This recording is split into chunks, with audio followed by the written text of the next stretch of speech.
Probably because everything valuable comes with difficulty, and that's why it's valued. I don't consider our team or our methods to be harsh, so I will give a rating of 3 out of 10, because our system still gives recommendations. Our accumulated experience allows us to see what tasks to give and what plans to make, and any athlete has the right to refuse tasks, but this affects the result. The age of 10 years is probably the age when the coach already insists on his tasks, but we don't insist. We come, give the task. And then out of 7 athletes, 3 complete the tasks and 4 ride in circles simply because they don't feel in good shape. Unfortunately, if it's just one workout, then it's okay, but if it becomes a system, it won't work. No, I keep my distance.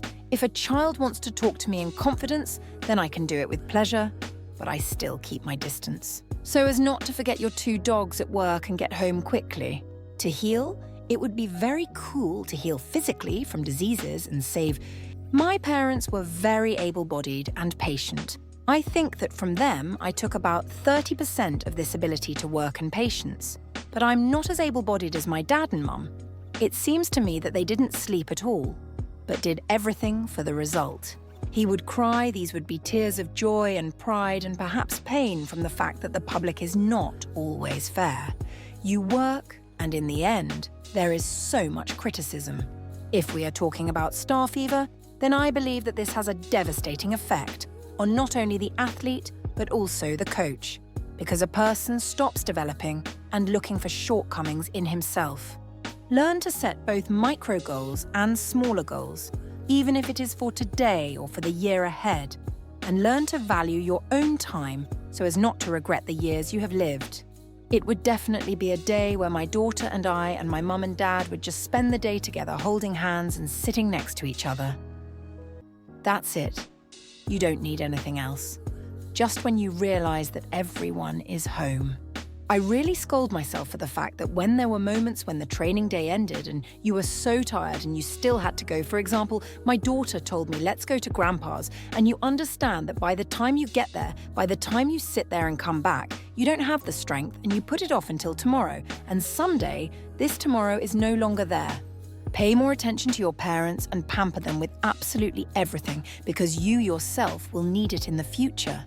If you are an athlete, then you need to stay in the sport until the last day while you have the strength. You don't have to quit because the feeling of unfulfillment remains for the rest of your life. I think that I am an antisocial person. Absolutely. Well, I don't like society. I don't like being in a crowd. I don't like it. I get very tired. Talent only gives a person an advantage as a head start over other athletes or people in some area. But in general, hard work still develops talent, and any talent will perish without labor. Talent is nothing without labor. They must understand that everything they do for themselves. At work, you come to work. Here we are again talking about these micro goals. For example, your athlete has learned something. You see the fruits of your labor. This is the motivation to work, even if they are small goals. But today, the small ones will grow into big ones, demanding of oneself, respect for others, and love for one's work. Life, some life situations, the path traveled. You see something happening every day and want to share your feelings through programs, through choreography.